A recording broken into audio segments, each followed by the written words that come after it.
Hello learners, कैसे हैं आप सब लोग। चलिए आपकी पीआईबी ज्ञान की क्लास शुरू करते हैं। सबसे पहली न्यूज़ है inauguration of India's first animal stem cell bio bank at NIAB Hyderabad. तो हमारे union minister doctor Jitendra Singh ji ने ये इनॉग्रेट की है, जो इंडिया में फ़र्स्ट टाइम है कोई animal stem cell bio bank हम बना रहे हैं, और इसे National institute of Animal Biotechnology Hyderabad में इनॉग्रेट किया गया है।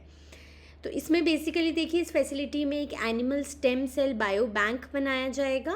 उसमें एनिमल्स के जो स्टेम सेल्स हैं अलग अलग हमारी प्रजातियों के, वो स्टोर किए जाएंगे। और ये जो है ये आपकी फैसिलिटी फोकस करती है on regenerative medicine and cellular therapies for live stock. तो इम्पॉर्टेंस क्या रहेगी, देखिए हम लोगों ने पिछले दिनों भी पिछली न्यूज़ अगर आप फॉलो करते हैं तो एक नेशनल बायो फार्मा मिशन के बारे में बात की थी, और उसी मिशन के अंतर्गत ये बायो बैंक बनाया गया है हैदराबाद में। इसमें बेसिकली देखिए, जब स्टेम सेल्स अवेलेबल होंगे अलग अलग प्रजातियों के, तो वो बहुत हेल्प करेंगे हमारी कंट्री को, जैसे कि डिजीज़ मॉडलिंग में, tissue engineering and reproductive biotechnology में। और देखिए इससे cultivated protein production, veterinary medicine, regenerative therapies, बहुत सारी चीज़ों में यूज़ किया जा सकता है। एक तरह से देखिए क्या है, जब एक इन्वेंट्री है और आपके पास हर स्टेम सेल्स की एक जगह वो स्टोर्ड है प्रॉपरली, क्योंकि देखिए इनको स्टोर करने के लिए भी प्रॉपरली, बहुत ऐसा नहीं है कि आप बस अलमारी में रख देंगे, आपके पास प्रॉपरली सॉल्यूशंस होने चाहिए, क्योंकि इनको भी स्टोर करना एक पूरा प्रोसेस होती है। और फिर उनके ऊपर आप ऑब्वियसली आगे इंजीनियरिंग करके, उनके बारे में स्टडी करके बहुत सारी चीज़ों में बेनिफिट उठा सकते हैं। नेक्स्ट है DARPG, जो कि आपका department of administrative reforms and public grievances. उन्होंने लॉन्च किया है scheme for national awards for e governance 2026। तो देखिए, जब भी कोई ऐसे अवार्ड्स कोई भी ऑर्गेनाइजेशन, कोई भी डिपार्टमेंट लेकर आता है, तो वो चाहते हैं कि हम इनकरेज करें। जैसे कि ई गवर्नेंस में वो चाहते हैं कि इनोवेटिव डिजिटल गवर्नेंस सॉल्यूशंस लेकर आएँ different departments, different states, and best practices जिससे दी जा सके जो हमारी जनता है उसको। तो इस जो अवार्ड्स है, इस स्कीम में कौन कौन पार्टिसिपेट कर सकता है, आपकी central ministries and department, states and UT governments, districts, gram panchayats and startups, academia and R&D organisations. तो 7 डिस्टिंक्ट एरियाज़ में अवार्ड्स ये लोग देंगे इस स्कीम के अंतर्गत।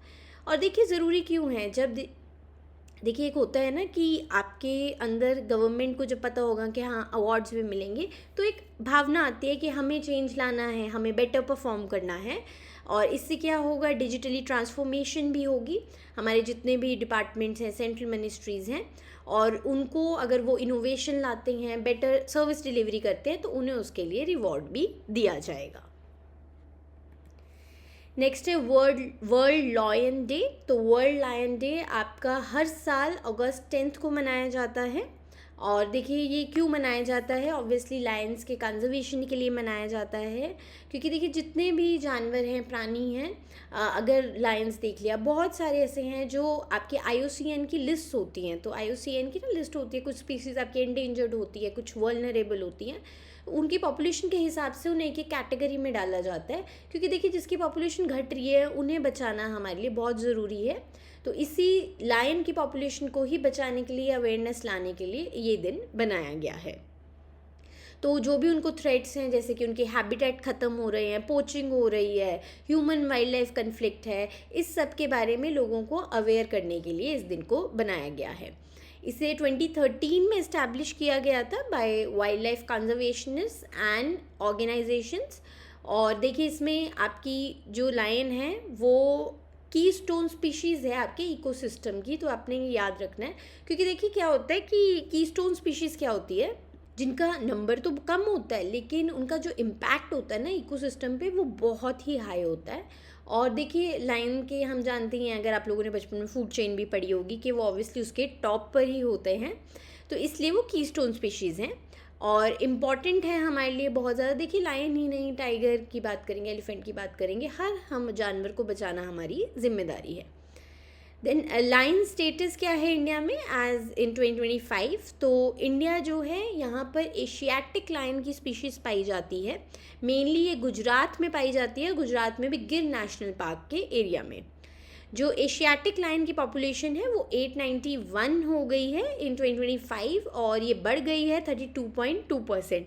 तो अच्छी बात है, लेकिन अभी भी आप देखेंगे 891 एक बहुत छोटा नंबर है। सो हमारा जो 44% ऑफ लायंस हैं वो आउटसाइड कोर प्रोटेक्टेड एरियाज़ रहते हैं। तो देखिए, अब जब 44% पॉपुलेशन अगर गिर नेशनल पार्क या सेंचुरी से बाहर रह रही है तो इसका मतलब उनके हैबिटेट को एक्सपैंड किया गया है, उन्हें वहाँ पर भी, क्योंकि देखिए अगर उन्हें वहाँ पर भी अपना सब कुछ मिल रहा है जो उनको खाना है, हैबिटेट प्रॉपर्ली मिल रहा है, तभी वो वहाँ रह पा रहे हैं। एंड कंजर्वेशन प्रोग्राम्स देखिए हमारी कंट्री में चले हैं, हैबिटेट रिस्टोरेशन हुई है, प्रे बेस उनका बढ़ाया गया है, enhance protection and reduced human line conflict, इस सब की वजह से भी ये नंबर और हैबिटेट दोनों में उनके इंक्रीज़ हुआ है। एंड पॉपुलेशन जो है उसमें 196 एडल्ट मेल्स हैं, 330 एडल्ट फीमेल्स हैं एंड 365 सब एडल्ट्स या कब्स हैं। तो अभी जो आपके wild population of Asiatic lions है, जिस स्पीसीज़ की हमने बात की थी, वो एंटायरली सिर्फ इंडिया में ही पाई जाती है। तो देखिए इंडिया के ऊपर एक और बड़ा ओनस है कि इस स्पीसीज़ को हमें बचाना है। नेक्स्ट है a major gift for farmers, insurance claim amounts credited directly to their bank accounts under Pradhanmantri Fasal बीमा योजना। तो प्रधानमंत्री फसल बीमा योजना के बारे में जान लेते हैं क्या है। ये एक क्रॉप इंश्योरेंस स्कीम है, वो आप फसल बीमा योजना से ही ऑब्वियसली आपको समझ आ गया होगा।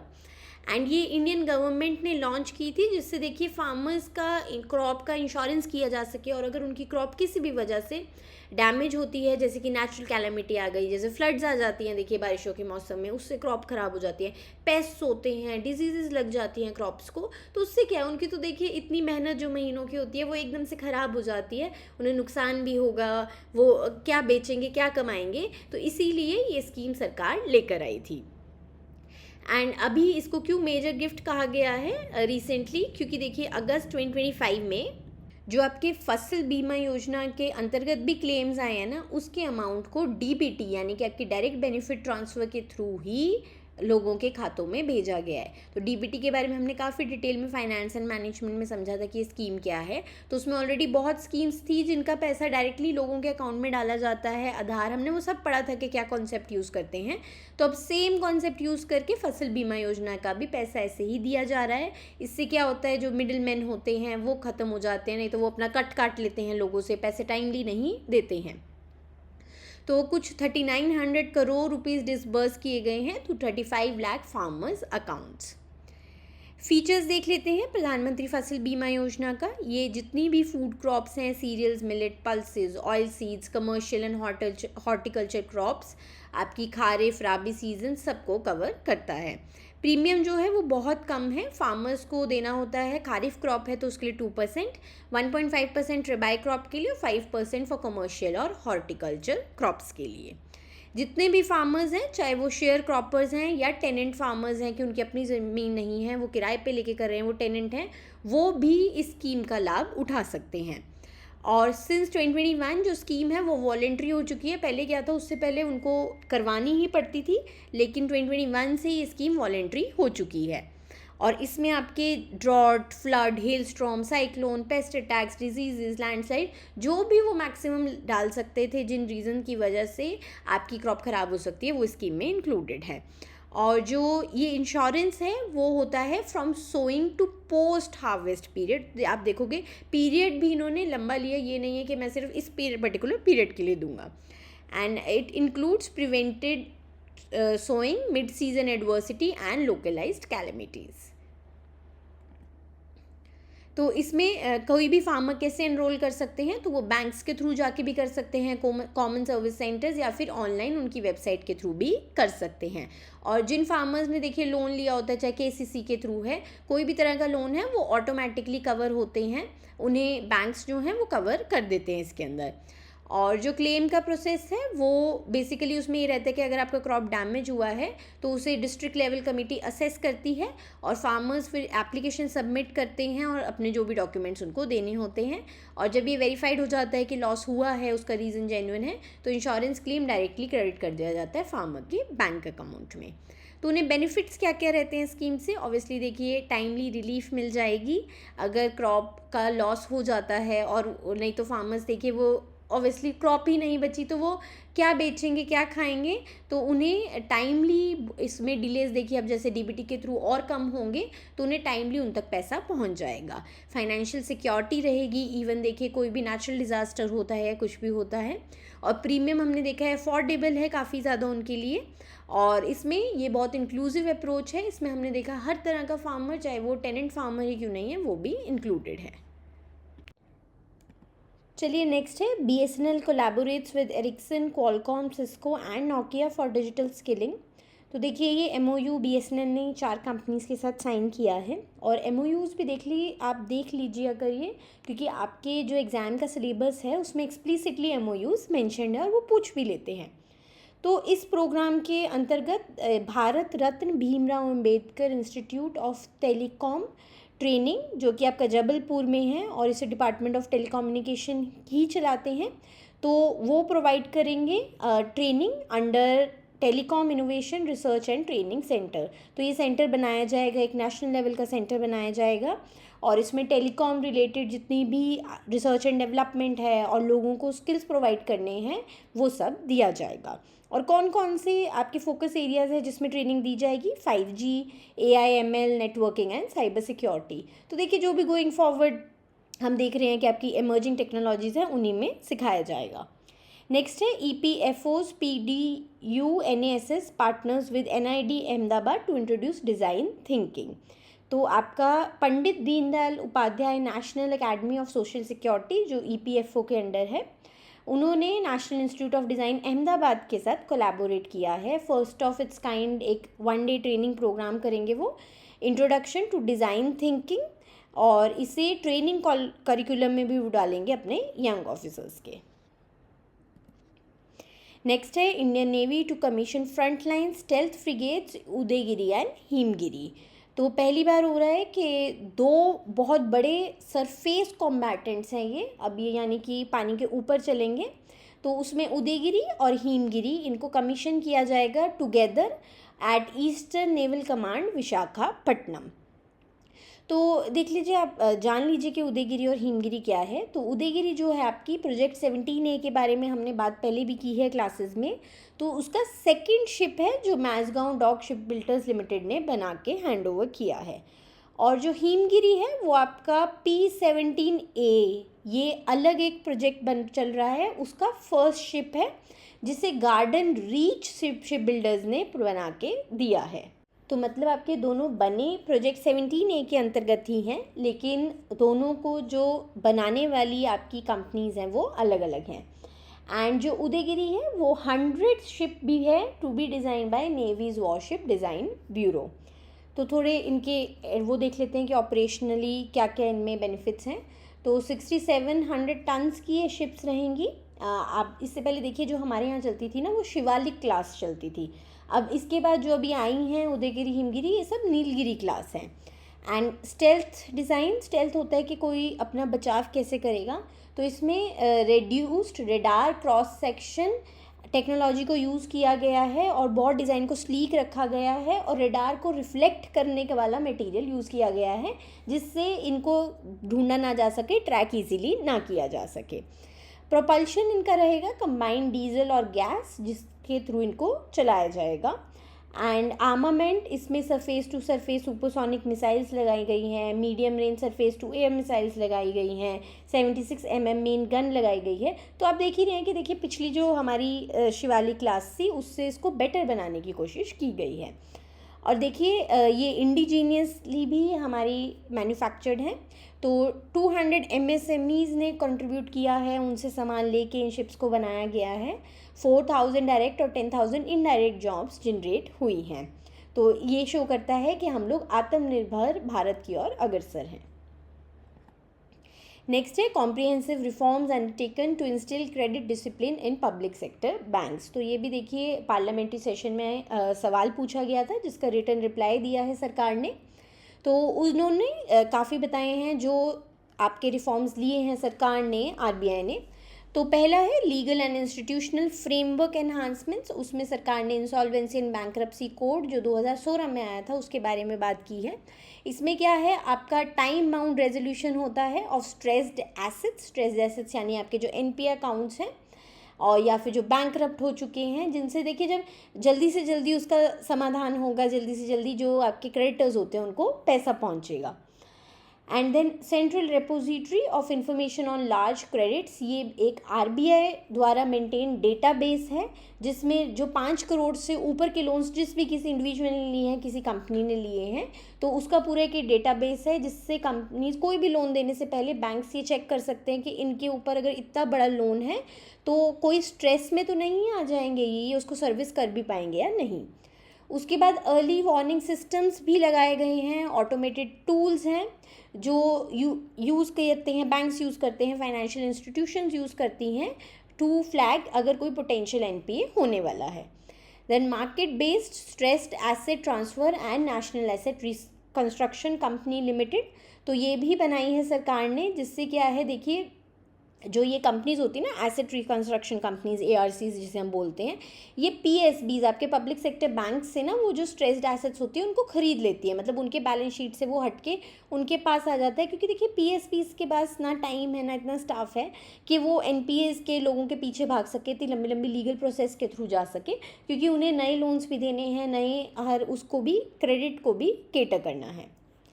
Then governance and risk management में क्या क्या रिफॉर्म्स लिए गए हैं। So arm's length appointments via FSIB, तो जितने भी आपके सीनियर लीडर्स होते हैं, एमडीज, चेयरपर्सन, सारे आपके बैंक्स के, उसे financial services institutions bureau appoint करते हैं और देखते हैं कि उनका कोई इंटरेस्ट तो नहीं है ऑलरेडी जिस भी बैंक में वो अपॉइंट हो रहे हैं, क्योंकि देखो अगर पहले से उनका कोई फाइनेंशियल या कोई भी इंटरेस्ट होगा, उनका कोई रिलेटिव वहाँ पे अपॉइंटेड है, तो कहीं ना एक आपकी जो बायस डिसीजन मेकिंग हो जाती है, तो इसलिए वो आर्म्स लेंथ प्रिंसिपल यूज़ करते हैं कि दूरी है, एक जो भी जिनको भी हम अपॉइंट कर रहे हैं उनकी कोई भी इंटरेस्ट नहीं है उस बैंक में, उस इंस्टीट्यूशन में, जिससे मेरिट बेस्ड इंडिपेंडेंट सिलेक्शन की जा सके। देन नॉन एग्जीक्यूटिव चेयरपर्सन्स भी हमने जब बोर्ड्स के बारे में गवर्नेंस, अगर आप लोग मेरी क्लासेस देखते हैं बिगनर टू बैंकर कोर्स में, तो उसमें जब हमने कॉर्पोरेट गवर्नेंस किया था तो हमने ये सारा बात की थी। तो नॉन एग्जीक्यूटिव चेयरपर्सन्स भी अपॉइंट किए जाते हैं जिससे बोर्ड जो है उस पर पूरा ओवरसाइट रखी जा सके। परफॉर्मेंस लिंक टेन्योर एक्सटेंशंस की जा रही हैं, तो लीडरशिप की जो टेन्योर्स हैं वो बेस्ड हो चुकी हैं on objective performance metrics. And ease reforms यानी कि आपकी enhanced access and service excellence, ये रिफॉर्म्स भी लेकर आए हैं, जिसमें एनुअल एक वो एजेंडा लाते हैं to improve every sector of banking. तो फिर आपका चाहे गवर्नेंस है, रिस्क मैनेजमेंट है, डिजिटल ट्रांसफॉर्मेशन है, हर चीज़ में हर साल देखिए डायनेमिकली जब सब कुछ इतना इवॉल्व हो रहा है तो वो अपनी रिफॉर्म्स को भी उसी हिसाब से इवॉल्व करते हैं। देन नेक्स्ट है पीएसबी एमैलगेमेशंस, तो हमने देखा ही है पिछले बीते सालों में 2017 to 2020 आपके जो पीएसबीज थे वो 27 से 12 कर दिए गए हैं, जिससे उनकी स्केलेबिलिटी, एफिशिएंसी और गवर्नेंस को इम्प्रूव किया जा सके।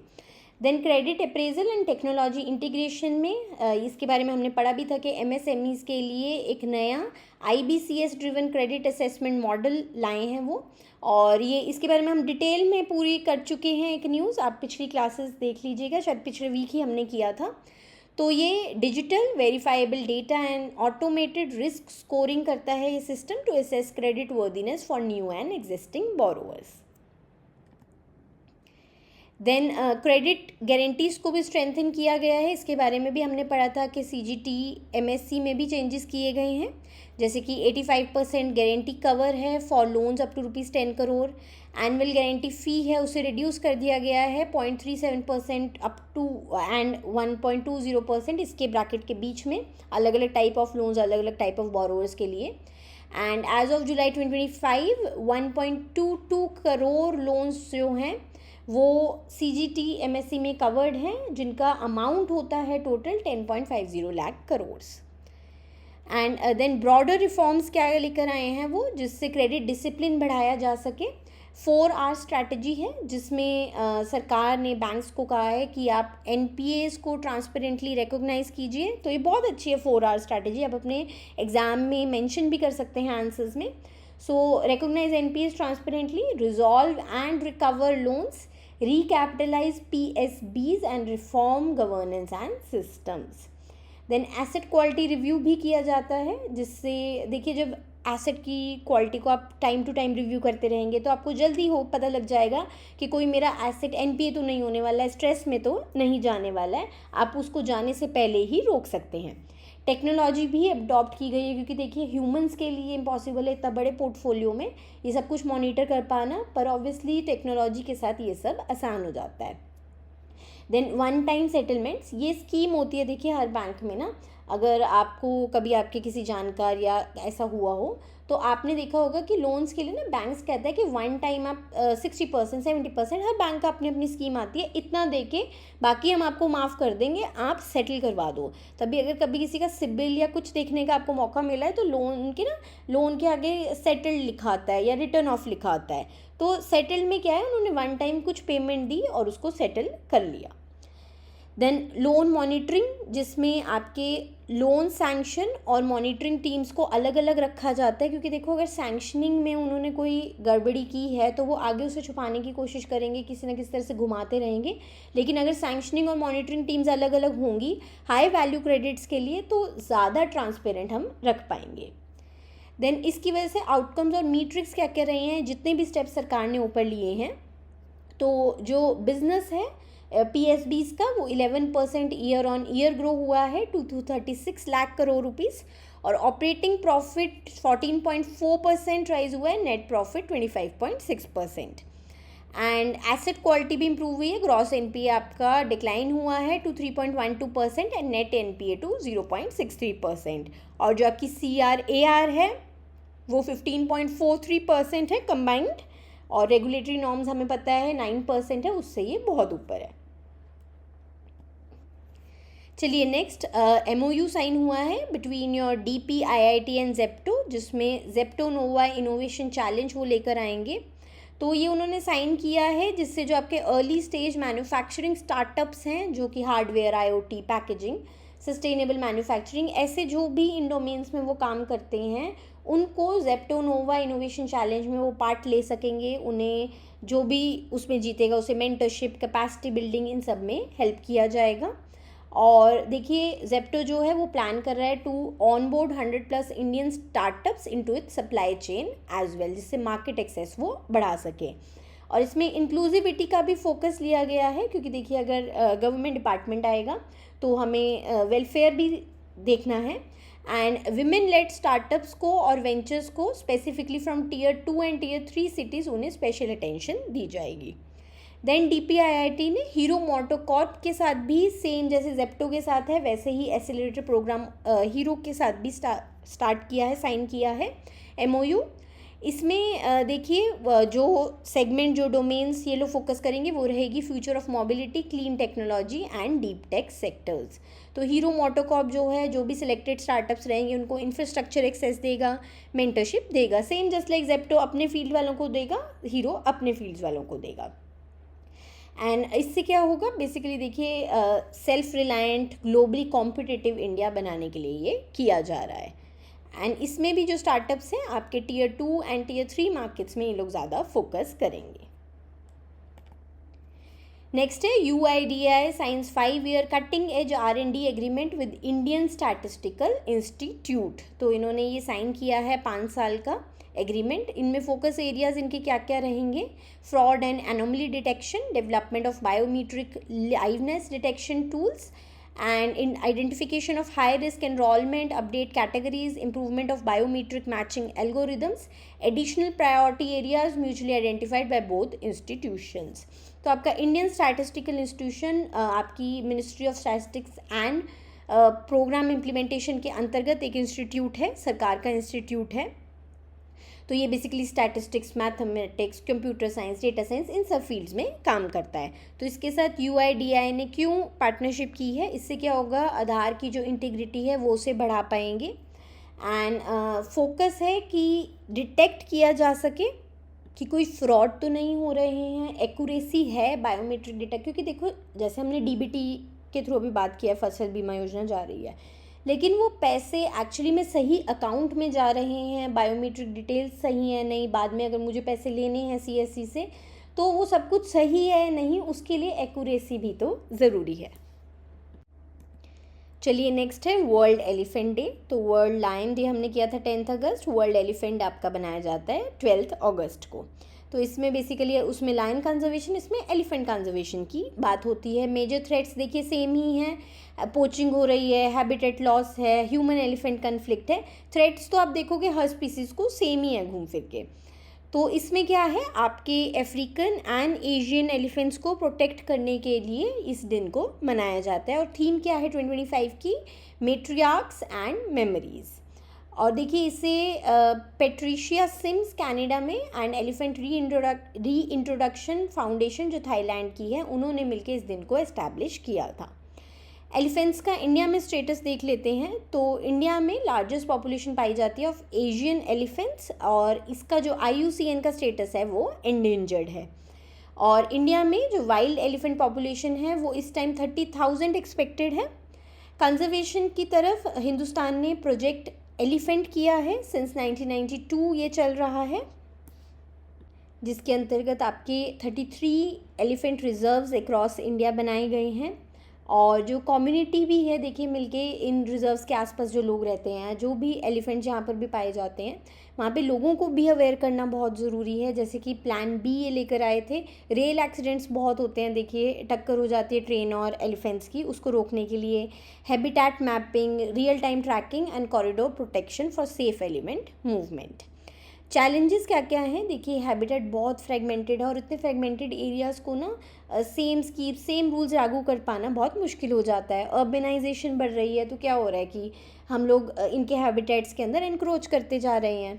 पोचिंग हो रही है for tusk and skin and accidental deaths from rail and roadways.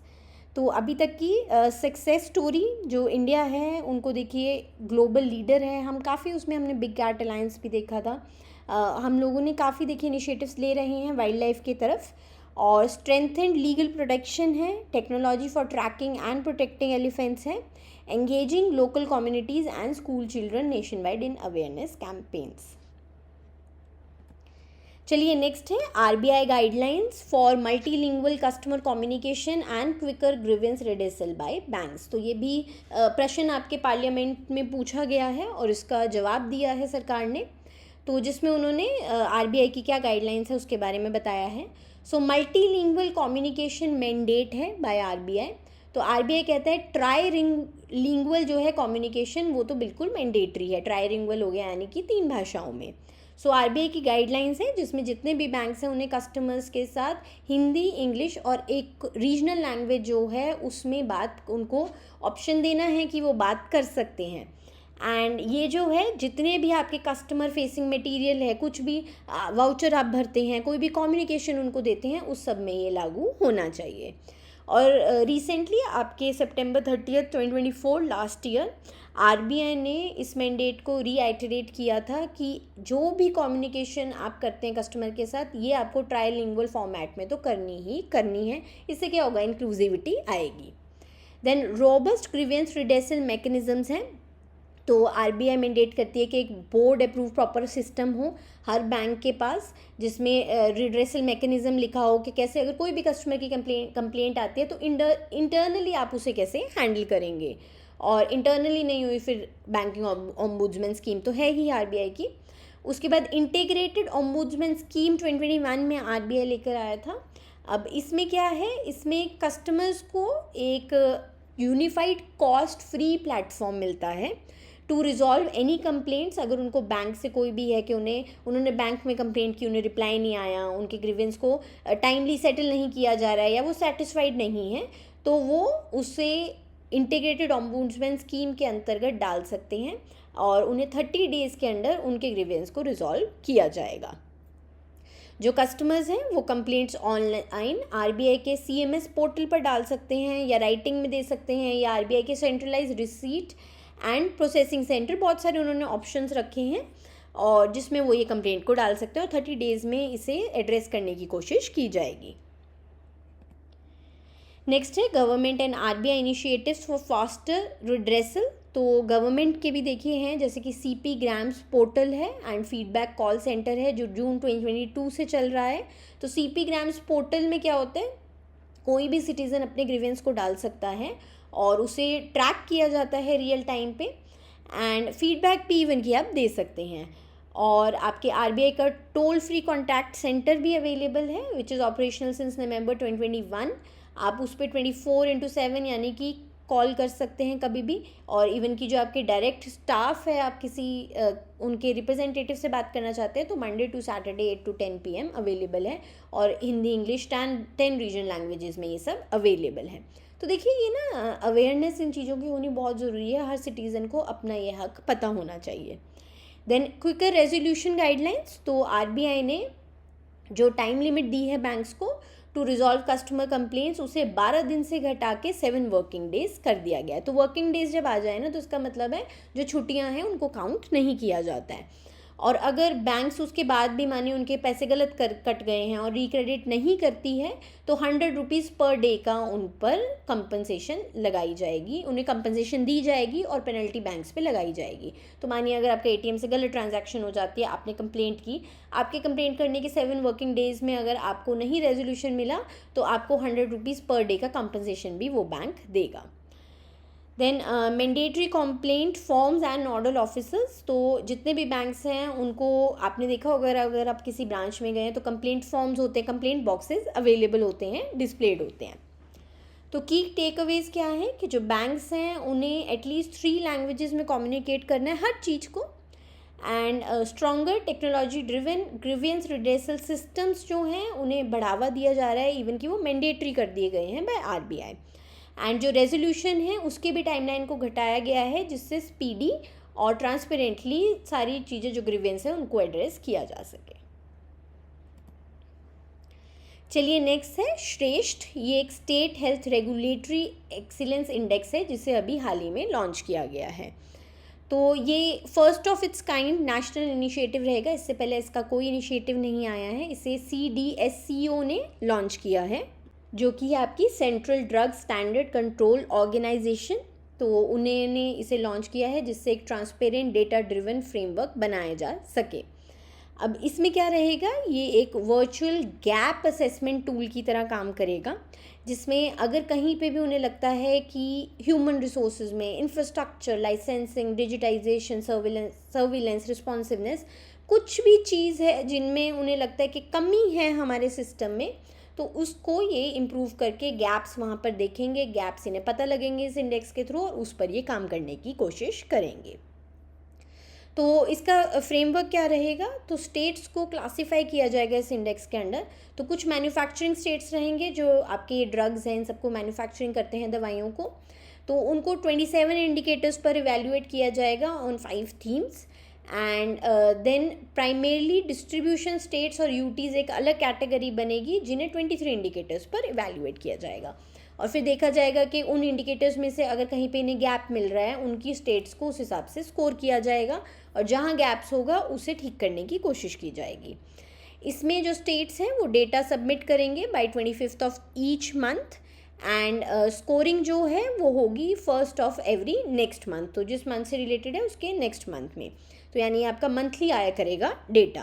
तो इसका पर्पस क्या है, इसे क्यों लाया गया है, ये देखो ये क्या है, ये कि स्कोर कार्ड है, जैसे हम लोग बचपन में एग्ज़ाम देते थे हर महीने मानो टेस्ट हो, और हमारा एक स्कोर कार्ड है जिससे ये पता लग सके कि कौन से मेरे स्ट्रेंथ हैं, कौन सी मेरी वीकनेसेस हैं, और कहाँ पर मेरे इस स्टेट में यहाँ वो बेस्ट प्रैक्टिस है। जैसे अगर मैं बचपन का एग्जांपल दूँ, कहते थे ना ये बच्चा इस सब्जेक्ट में स्मार्ट है, ये बच्चा इस सब्जेक्ट में स्मार्ट है, तो वो क्या करेंगे, वो आपस में एक दूसरे को मदद कर सकेंगे कि आप अगर इस इंडिकेटर में बेस्ट हो तो आप क्या ऐसी प्रैक्टिसेस कर रहे हो जो अच्छी हैं और हम भी उसे फॉलो कर सकें।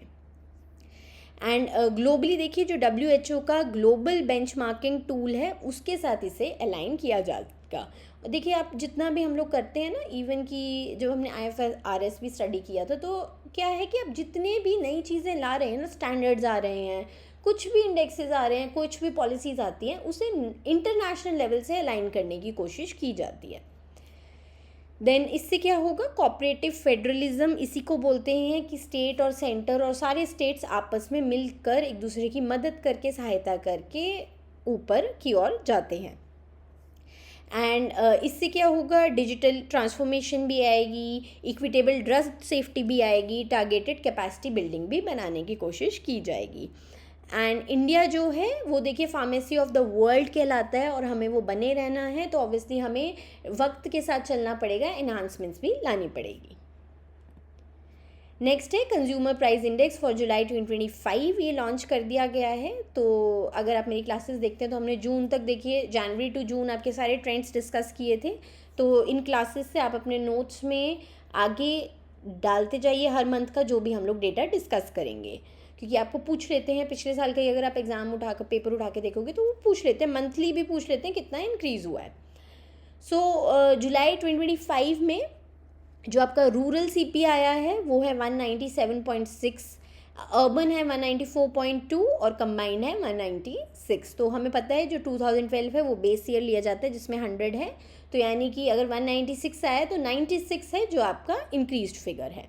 और यही अगर हम परसेंटेज फॉर्म में देखें ईयर ऑन ईयर, तो क्लासेस में मैंने आपको बताया था 2 तरह के परसेंटेज कैलकुलेट होते हैं, year on year growth and your month on month growth. तो ईयर ऑन ईयर ग्रोथ रही है रूरल इन्फ्लेशन पर 1.18, अर्बन में 2.05, कंबाइंड में 1.55। एंड ये जो है अभी तक का लोएस्ट हेडलाइन इन्फ्लेशन हुआ है सिंस जून 2017। इसके सारे रीजंस अगर आपको याद हो कि क्यों गिर रहा है, हमने सब कुछ आपके क्लासेस में डिस्कस किया था। एंड फूड इन्फ्लेशन जो आपका है वो नेगेटिव रहा है इस बार, रूरल का -1.74%, अर्बन का -1.90% and combined -1.76%।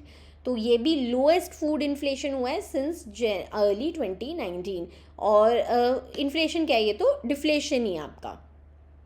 So largely driven by easing prices in categories like your cereals, pulses, vegetables, eggs, sugar, education and transport। तो क्योंकि इनमें प्राइजेस आपके नीचे गए हैं इसी वजह से आपका ये फूड इन्फ्लेशन नेगेटिव रहा है। तो जुलाई 25 CPI जो है वो अभी भी दिखा रहा है कि इन्फ्लेशन हमारा ईज हो रहा है, यानी कि RBI के पास, अब इसका क्या मतलब है कि RBI के पास अभी भी रूम है कि वो रेपो रेट को और बढ़ा सकते हैं। एंड अर्बन इन्फ्लेशन जो है वो रूरल से हायर रहा है, फूड इन्फ्लेशन जो है वो नेगेटिव हो गया है across both your sectors, rural and urban.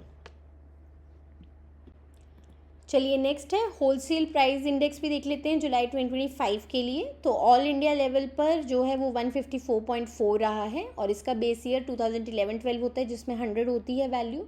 Year on year inflation आपका नेगेटिव रहा है, यानी कि डिफ्लेशन हुआ है 0.58% का।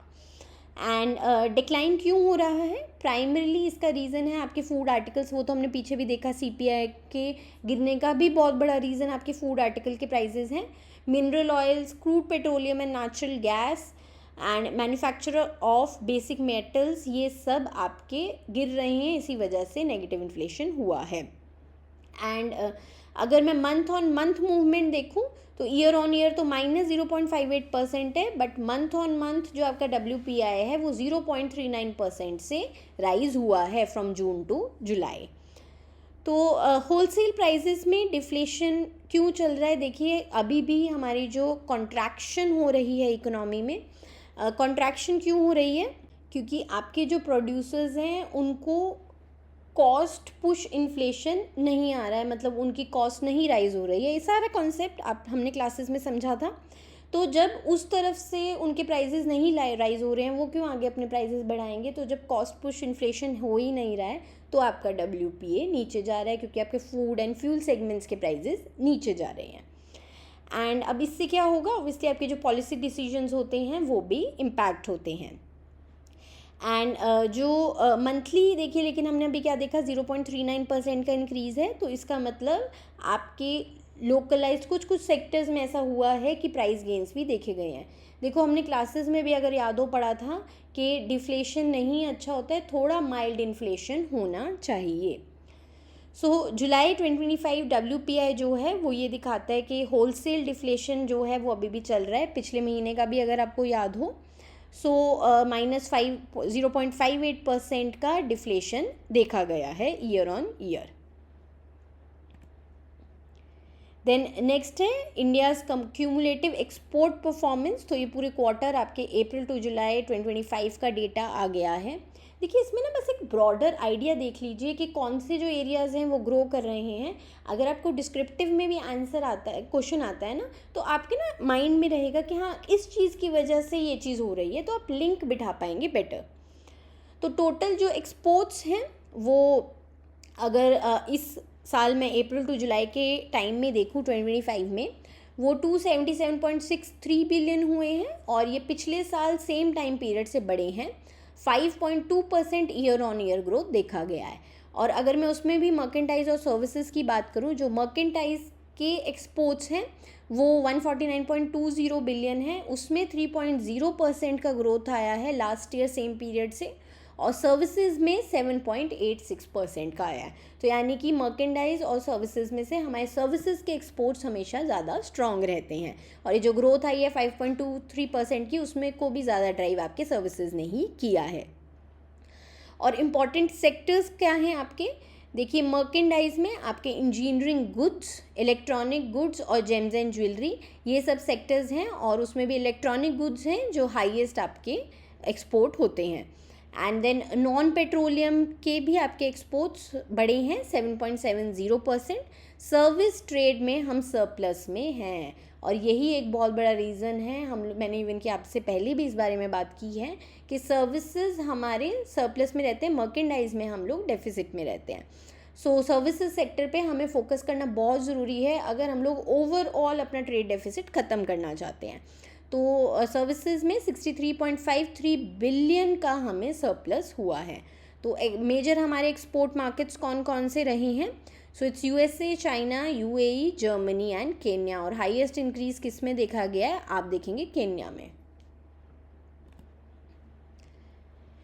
चलिए इम्पोर्ट्स एंड ट्रेड डेफिसिट की अब बात कर लेते हैं कि कितना रहा है। सो अप्रैल जुलाई 2025 में जो इम्पोर्ट्स हैं वो 308.91 बिलियन हैं, ये भी 4.25% बड़े हैं as compare to last year. और अगर पिछली स्लाइड में आप देखेंगे तो क्या था कि आपके जो एक्सपोर्ट्स हैं वो थोड़ा सा स्लाइटली इससे ज़्यादा परसेंटेज से बड़े हैं। सो ट्रेड डेफिसिट जो है वो हमारा नैरो हुआ है to 31.28 billion as compare to 32.48 billion previous year. और हमने इंपोर्ट के कौन कौन से हमारी ज़्यादा लोकेशंस हैं, China, UAE, Ireland, USA and Hong Kong. और आइटम्स जो सबसे ज़्यादा हम नेगेटिव ग्रोथ दिखाई है जिन्होंने इंपोर्ट आइटम्स में, वो है पल्सेस एंड कोल। देखिए अभी तक तो पॉजिटिव व्यू है, लेकिन अब जैसे आप ये देखेंगे यूएसए टैरिफ्स हमारे ऊपर, इंडिया के ऊपर बढ़ाए हैं, तो उससे ऑब्वियसली हमारा ट्रेड डेफिसिट बढ़ने के चांसेस हो गए हैं। देन क्या क्या सरकार की स्कीम्स हैं जिसकी वजह से हमें ये बेनिफिट हुआ है, like your PLI schemes, foreign trade policy 2023, market diversification and supply chain resilience. और सर्विस एक्सपोर्ट्स, उसमें basically IT and professional and technical, इसमें ज़्यादा हमने बेनिफिट्स देखे हैं। और मर्केंडाइज एक्सपोर्ट का ग्रोथ है उनमें ज़्यादा engineering, electronics and James and jewellery की वजह से इंक्रीज देखा गया है। चलिए नेक्स्ट है S&P upgrades India to BBB with a stable outlook, highlighting economic resilience and sustained fiscal consolidation. तो S&P ने जो रेटिंग है उसे अपग्रेड कर दिया है इंडिया की long term sovereign credit rating. तो सॉवरेन क्या, यानी सरकार की क्रेडिट रेटिंग कैसी है कि वो अपने लोन्स को, बॉन्ड्स पे, जो भी उधार पे पैसा उठाया है उसे वो क्रेडिबली वापस कर देंगे, टाइमली आपको पैसा आपका वापस मिल जाएगा, इंटरेस्ट मिल जाएगा, प्रिंसिपल मिल जाएगा। तो वो रेटिंग बेटर हुई है। BBB- थी पहले, अब उसे BBB कर दिया गया है। और जो शॉर्ट टर्म रेटिंग है उसे भी A2 कर दिया गया है फ्रॉम A3। और जो आउटलुक है वो उन्होंने इंडिया का स्टेबल रखा है। सो ये जो इंडिया का है फर्स्ट सॉवरेन रेटिंग अपग्रेड है बाय S&P इन 18 ईयर्स। देखो कितने सालों बाद ये हुआ है। रीजंस क्या साइड की है S&P ने, उन्होंने कहा है कि इकोनॉमिक ग्रोथ बहुत रॉबस्ट एंड डायनेमिक है। हमने देखा ही था कि जो वर्ल्ड ओवर है वो परसेंटेज कितना है, एवरेज 3% था और इंडिया का 6% है, ये मैंने पिछली क्लास में डिस्कस भी किया था। एंड फिस्कल कंसोलिडेशन भी हो रही है। फिस्कल कंसोलिडेशन भी आप जानते हैं कि फिस्कल डेफिसिट जब हमारा कम होता है। क्रेडिबल इन्फ्लेशन मैनेजमेंट है, एंड पॉलिसी प्रेडिक्टेबिलिटी है, overall strengthening of India's macro economic fundamentals है। और मिनिस्ट्री ऑफ फाइनेंस ने इस अपग्रेड को significant affirmation of India's economic trajectory and prudent fiscal management ये कहा है, और है भी ये। देखिए ऑब्वियसली अगर 18 साल बाद ये चीज़ इंक्रीज़ हुई है। अब इसका मतलब क्या है, देखो जब रेटिंग इन्हांस होगी तो इन्वेस्टर्स का कॉन्फिडेंस आपके ऊपर बढ़ता है कि उनका पैसा डूबेगा नहीं, वो पैसा आपके मार्केट्स में आकर लगाएंगे, और आपकी जो बोरोइंग कॉस्ट भी है वो भी कम हो जाती है। इवन की जो S&P है उन्होंने डेट सस्टेनेबिलिटी आउटलुक भी दिया है इंडिया का, कि जो डेट टू GDP रेशियो है वो 83% से डिक्लाइन होकर 78% रह जाएगी बाय फाइनेंशियल ईयर 2029।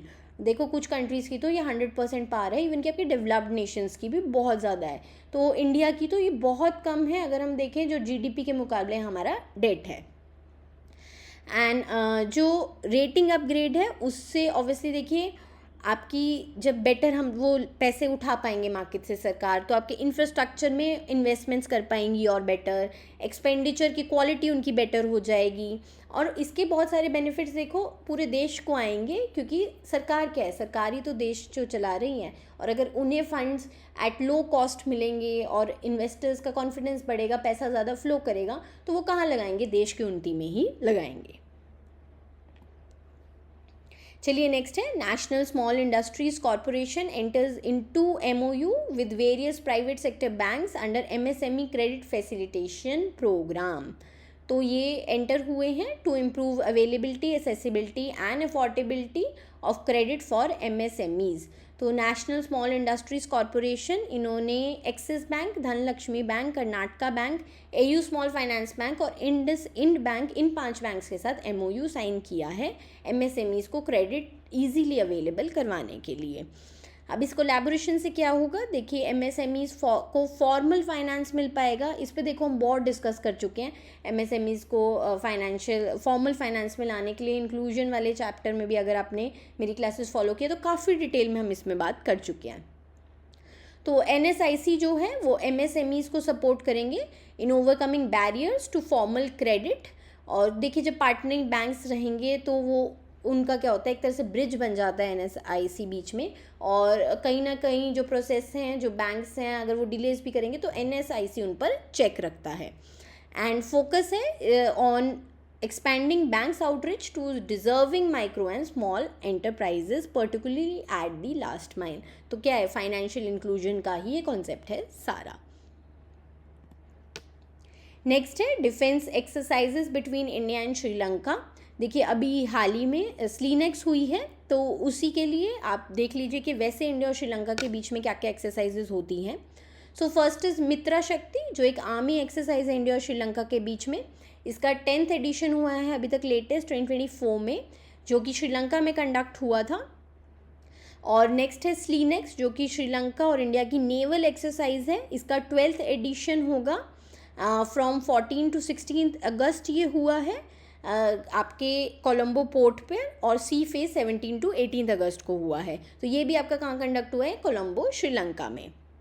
और इसमें देखिए हमारी इंडियन नेवी की भी INS ज्योति, INS राणा ने पार्ट लिया, एंड श्रीलंकन नेवी के भी पार्टिसिपेंट्स लिए हैं। और देखिए एक्सरसाइजेस क्यों होती हैं, ये इसीलिए होती हैं कि जिससे बायलैटरली हम एक दूसरे को हेल्प कर सकें अपने डिफेंस को और स्ट्रॉन्ग करने में। और जो 11th एडिशन हुआ था स्लीनेक्स का, वो विशाखापट्टनम में हुआ था। मोस्टली ऐसे ही होता है, एक साल एक कंट्री में, नेक्स्ट ईयर नेक्स्ट कंट्री में। चलिए आपके RBI ग्रेड बी के स्टूडेंट्स के लिए बैंकर्स यूनिवर्सिटी एक कंप्लीट गाइड लेके आया है जो PDF फॉर्म में है, और ये बिल्कुल फ्री ऑफ कॉस्ट अवेलेबल है। आपको इसमें syllabus, time table, sources, tips सब मिल जाएगा। क्योंकि देखिए अगर पढ़ना शुरू कर रहे हैं, चाहे आज से कर रहे हैं, सबसे पहले रास्ता मालूम होना चाहिए। तो आप ये PDF अवेलेबल है आपको, आप इस वीडियो की डिस्क्रिप्शन बॉक्स में जाइए, वहाँ पर आपको लिंक मिलेगा, लिंक पर क्लिक कीजिए, अपनी email ID डालिए और ये PDF आपको अवेलेबल हो जाएगी।